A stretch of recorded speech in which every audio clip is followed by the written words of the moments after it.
Sir Pradeep வந்து ஒரு படம் தான் ஹிட் கொடுத்தாரு. ஆனா அவருடைய சம்பளம் இப்போ 20 கோடின்னு சொல்றாங்களே, அது உண்மைதானா? ஆமாம், இந்த படத்துக்கு ஒரு 17 கோடி ரூபாய்க்கு மேலே சம்பளம் வாங்கியிருக்கிறதாக ஒரு தகவல் சொல்கிறாங்க. படம் அந்த லவ் டுடே படம் பெரிய கலெக்ஷனு, சின்ன பட்ஜெட்டில் எடுக்கப்பட்டு மிகப்பெரிய கலெக்ஷனை கொடுத்த படம். ஹிந்தியில் ரீமேக் ஆச்சு, நிறைய லாங்குவேஜ் ரீமேக் வேறு பண்ணாங்க. அந்த படத்தை ரீமேக் ரேட்ஸே பல கோடிகளுக்கு போச்சு. அப்படிங்கிறது நிறைய ஆஃபர் வந்துச்சு. அந்த ஆஃபர்லாம் விட்டுட்டு இந்த படத்தில் கமிட் ஆகிருக்கிறாரு.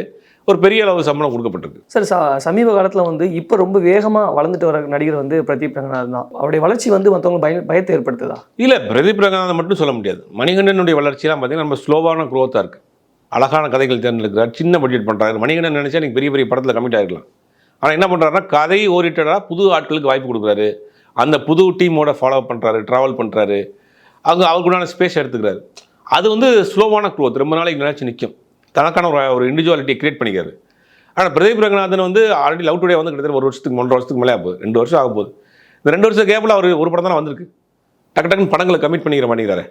பட் அந்த காற்றுள்ள போதை தூற்றி கொள்ளணும் அப்படிங்கிற அந்த விஷயத்தை அவர் மிஸ் பண்ணியிருக்காருன்னு தான் நான் பார்க்குறேன். ஒரு கேப்பே கொடுக்கக்கூடாது. ஒரு வெற்றி வந்து வந்தோடனே அவர் தொடர்ந்து வருஷத்துக்கு ஒரு படம் 2 படமாக 2 வருஷம் ஆக போகுது இந்த படம் வந்து.